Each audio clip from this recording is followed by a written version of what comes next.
Hello viewers, welcome to Nagatechs. మీలో ఎవరైతే ఈ ఛానల్ని సబ్స్క్రైబ్ చేసుకోకపోతే ఛానల్ని వెంటనే సబ్స్క్రైబ్ చేసుకోండి. వైసీపీ పార్టీ నాయకులు, వైసీపీ పార్టీ కార్యకర్తలు, అదేవిధంగా వైసీపీ పార్టీ సోషల్ మీడియా ఒక స్ట్రాటజీ ప్లే చేయబోతుంది. ఆ స్ట్రాటజీ ఏంటంటే కూటమి ప్రభుత్వంలో కుంపటి పెట్టడం. దీనివల్ల ఏంటంటే ఒక్కొక్కరిగా పవన్ కళ్యాణ్ గారికి, చంద్రబాబు నాయుడు గారికి మధ్య, పార్టీ కార్యకర్తల మధ్య గొడవలు సృష్టించడం, మా నాయకుడు గొప్ప అంటే మా నాయకుడు గొప్ప అని కొట్లాడుకోవడం. ఇది పెద్దగా అయిపోయి చివరికి చీలిపోయి ఆ కూటమి విడిపోతే గనక నెక్స్ట్ వచ్చే ఎలక్షన్స్లో తమ పని తాము చేసుకుంటూ పోవాలనే పెద్ద ప్లాన్ తోడైతే ముందుకు వస్తున్నా అర్థమవుతుంది. ఎందుకంటే ఈరోజు మార్గని భరత్, వైసీపీ పార్టీ మాజీ ఎంపీ, ప్రెస్ మీట్ కండక్ట్ చేసి తను మాట్లాడుతుంటే వైసీపీ నాయకుల మీద దాడులు జరుగుతున్నాయి. అదేవిధంగా ఇలాంటి దౌర్జన్యాలు ఇంతవరకు చూడలేదు, చరిత్రలో చూడలేదు. ఇది టీడీపీ చేస్తున్న ఒక కక్షపూరిత వ్యవహారం. ఇలాంటి దుర్మార్గులని రాబోయే రోజుల్లో ప్రజలే శిక్షిస్తారంటూ మాట్లాడారు. అదే కాకుండా పవన్ కళ్యాణ్ గారి గురించి పొగుడుతూ, పవన్ కళ్యాణ్ గారి వల్లే కూటమి ప్రభుత్వం అధికారంలోకి వచ్చింది, పవన్ కళ్యాణ్ గారి వల్లే తెలుగుదేశం పార్టీ ఈరోజు ఈ స్థితిలో ఉంది, ఒకవేళ పవన్ కళ్యాణ్ గారు సపోర్ట్ చేయలేకపోతే టీడీపీ పార్టీ అడ్రస్ గల్లంత అయ్యేదన్నట్టు తను మాట్లాడాడు. అయితే ఇక్కడ వైసీపీ పార్టీ నాయకులు, వైసీపీ పార్టీ కార్యకర్తలు ఇంతకుముందు పవన్ కళ్యాణ్ గారిని ఎన్నో మాటలు దుర్భాషలు ఆడారు. అదేంటంటే ముఖ్యంగా వైసీపీ మంత్రులు కూడా కనీసం వార్డు నెంబర్గా గెలవలేని పవన్ కళ్యాణ్ ఈరోజు జగన్మోహన్ రెడ్డి గారి గురించి మాట్లాడుతున్నాడా అని ఎన్నోసార్లు ఎగతారు చేశారు. అదే సోషల్ మీడియాలో పవన్ కళ్యాణ్ గారి గురించి చాలా నీచంగా ఒక సర్పంచ్గా గెలవలేని పవన్ కళ్యాణ్ ఈరోజు పెద్ద పెద్ద మాటలు మాట్లాడుతున్నాడు. సో ఎలక్షన్స్కి ముందు కూడా పవన్ కళ్యాణ్ గారు వైసీపీ పార్టీని తుంగలో తొక్కుతా అని అన్న మాటకైతే ప్రతి కార్యకర్త రెస్పాండ్ అయ్యాడు. వైసీపీ పార్టీ ప్రతి కార్యకర్త ముందుగా నువ్వు ఒక వార్డు మెంబర్గా గెలిపించి చూపించు, అప్పుడు నీ గురించి మాట్లాడదాం, కనీసం నిన్ను వార్డు మెంబర్గానే చూసి సంతోషిస్తావు అన్నట్టు చాలా ఎగతాళిగా మాట్లాడరు.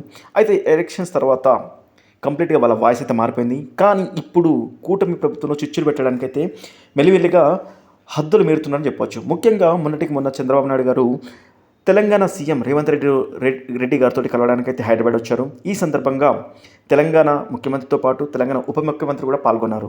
అయితే ఈ మీటింగ్లో పవన్ కళ్యాణ్ గారిని పిలవలేదని, పవన్ కళ్యాణ్ గారి గొప్పతనం గురించి, అదేవిధంగా పవన్ కళ్యాణ్ గారికి అవమానం జరిగిందంటూ సోషల్ మీడియాలో, అదేవిధంగా సాక్షి మీడియాలో ముఖ్యంగా పదే ఇదే న్యూస్ని చూపిస్తూ పవన్ కళ్యాణ్ గారికి అవమానం జరిగింది.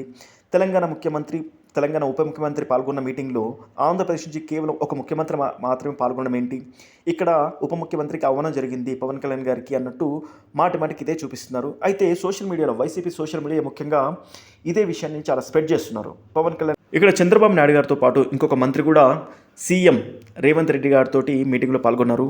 తాను కందుల దుర్గేష్ జనసేన పార్టీకి సంబంధించిన మంత్రి, ప్రస్తుతం తాను పర్యాటక శాఖ మంత్రిగా పనిచేస్తున్నారు.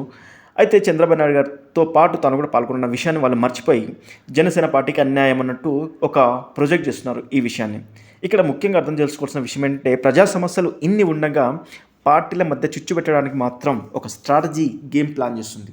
ఇప్పటివరకు వైసీపీ సోషల్ మీడియా కానీ, సాక్షి మీడియా కానీ పవన్ కళ్యాణ్ గురించి రెండు మంచి మాటలు మాట్లాడిన విషయం లేదు, ఇప్పటివరకు చూడలేదు. ఎందుకంటే పవన్ కళ్యాణ్ గారి వ్యక్తిగత జీవితం మీద ఎన్నో డిబేట్లు కండక్ట్ చేస్తారు సాక్షి మీడియా. ఎలక్షన్స్ ముందైతే ఆ అమ్మాయిని వాడుకున్నారు, ఈ అమ్మాయిని వాడుకున్నారు అంటూ కొత్త పేర్లు తెరపైకి తీసుకొచ్చి ఎన్నో డిస్కషన్ కండక్ట్ చేసి వాటిని తెరపైకి తీసుకొచ్చి ప్రజల్లో ఒక పవన్ కళ్యాణ్ గారి మీద చండాలమైన పేరు తీసుకురావాలని బాగా ప్రయత్నించారు. అయినప్పటికీ కూడా అవన్నీ బెడిసి కొట్టినాయి. ఎలక్షన్స్ తర్వాత కూటమి ప్రభుత్వం అధికారంలోకి వచ్చిన తర్వాత వైసీపీ కార్యకర్తల మీద దాడులు జరుగుతున్నాయి. దీనికి గల కారణం ఏంటంటే వైసీపీ పార్టీ 2019లో గెలిచిన తర్వాత అప్పుడు కూడా తాము ఈ విధంగానే దాడులు కొనసాగించింది. అయితే ఇప్పుడు కూటమి ప్రభుత్వం వచ్చిన తర్వాత ఇప్పుడు అదే కూటమి ప్రభుత్వం కార్యకర్తలు అయితే దాడులు చేయడం మొదలుపెట్టారు. అయితే ఇది ప్రభుత్వం కంట్రోల్ చేసినా కూడా కొన్ని చోట్ల కార్యకర్తలు అతి వల్ల జరుగుతున్న విషయం అయినప్పటికీ కూడా ఈరోజు మార్గని భారత్ కానీ, వైసీపీ సోషల్ మీడియా కానీ కుంపటిని ఏ విధంగా మెల్లిగా చీల్చాలన్న ఉద్దేశంతో అయితే